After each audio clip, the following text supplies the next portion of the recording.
ধন্যবাদ জনালো আশা কৰো আমি ভৱিষ্যতৰ এনেকৈ থাকিব পাৰিম সকলোকে অভিনন্দন জনাইও আমাৰ বছৰি ধন্যবাদ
বিউনিট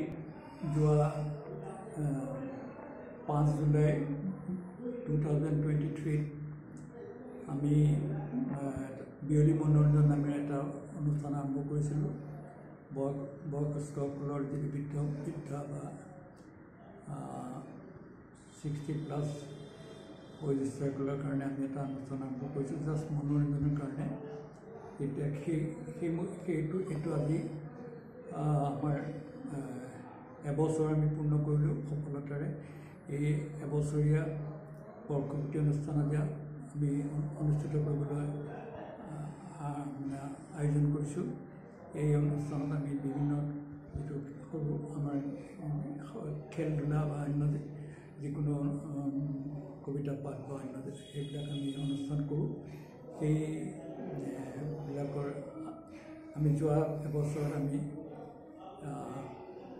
আমাৰ যিসকল ইয়াত সদবাজি প্ৰথমতে আমি 22গৰাকী মানুহৰ দ্বাৰা এটা মানে বয়োজ্যেষ্ঠৰ দ্বাৰা আৰম্ভ কৰিছিলোঁ কিন্তু পিছত ইয়াত এতিয়া দিনে সংখ্যা বাঢ়ি আহিছে আৰু আমাৰ সকলোৰে যিটো আমাৰ বয়োজ্যেষ্ঠসকলে যিটো ঘৰত নিসংগতা বা অন্য ধৰণৰ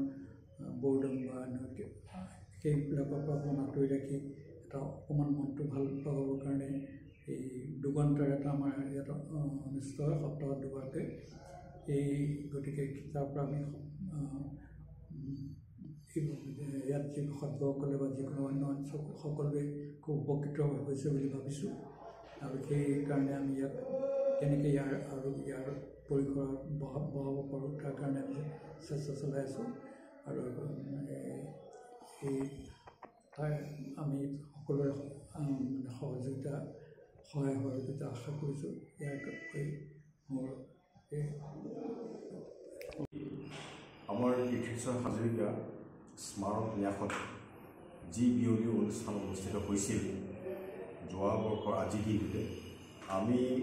তাৰে আজি বৰ্ষপূৰ্তি অনুষ্ঠান আমি অনুষ্ঠিত কৰিছোঁ সেই অনুষ্ঠানটোৰ নাম হ'ল বিয়লিৰ মনোৰঞ্জন ইতিমধ্যে বিয়লি অনুষ্ঠানটো আমাৰ ইয়াত আছেই আমাৰ লখিমপুৰ তথা অসমবাসী ৰাইজে জানে যে বৃদ্ধ বয়সত মানুহক সেৱা কৰাৰ মনোবৃত্তিৰে সেৱা কৰাৰ মানসিকতাৰে আমাৰ এই অনুষ্ঠান খোলা হৈছিল আৰু এই অনুষ্ঠানলৈ এই অনুষ্ঠানটো সজীৱ কৰি ৰাখিবৰ কাৰণে আমাৰ শ্ৰদ্ধাৰ বৃঞ্চিভূষণ হাজৰিকা ডাঙৰীয়াই তেখেতে আমাক জনাইছিল ইয়ালৈ আহিবৰ কাৰণে ৬০ ঊৰ্ধৰ যিসকল অৱসৰপ্ৰাপ্ত আমাৰ বয়োজ্যেষ্ঠ সেইসকলৰ জীৱনৰ ঘাট প্ৰতিঘাত পাৰ হৈ ঘৰত যাতে অকণমান আনন্দ ফূৰ্তিৰে দিনবোৰ কটাব পাৰে সেই উদ্দেশ্যে আমি বিয়লিলৈ সকলোকে নিমন্ত্ৰণ জনাইছিলোঁ আমি এচাম উদীয়মান বয়স্ক লোকে আমি এই অনুষ্ঠানটো খুলিছিলোঁ আৰু আমি এখন সংবিধান বনাইছিলোঁ এই সংবিধান মূল কথাটো হ'ল যে ইয়াত কোনো ৰাজনৈতিক আৰু ধৰ্মীয় কোনো কথা ইয়াত আলোচনা নহয় কেৱল মনৰ ফূৰ্তিৰ কাৰণে মনৰ আনন্দৰ কাৰণে আমি দুই এটা কথা ইয়াত পাতোঁ কেতিয়াবা খেলোঁ ইত্যাদি ইত্যাদি আৰু আজি বিয়লিৰ এই বৰ্ষপূৰ্তি অনুষ্ঠানত আমি অসমৰ সকলোকে আমি এটা কথাই অৱগত কৰোঁ যে জীৱনৰ সেই সময়খিনিত আমি কেনেকৈ আনন্দ ফূৰ্তিৰে কটাব লাগে আমাৰ সকলোৰে এই বয়সত ডিমেনচিয়া কাৰোবাৰ এলজাইমাৰ এইবিলাক ৰোগেও দেখা দিয়ে যে আমাৰ স্মৃতিবিলাক যেতিয়া লোপ পাই যায় এই ডিমেনচিয়া হয় গতিকে এই ডিমেনচিয়া নাইকিয়া কৰিবৰ কাৰণে আমি ইয়াত আমি বহুত বয়সস্থ মানুহক আমি সেইবিলাক আমি ট্ৰিটমেণ্টৰ কাৰণে ব্যৱস্থা কৰিছোঁ গতিকে এই অনুষ্ঠানটোৰ শ্ৰেয় মংগল কামনা কৰি মই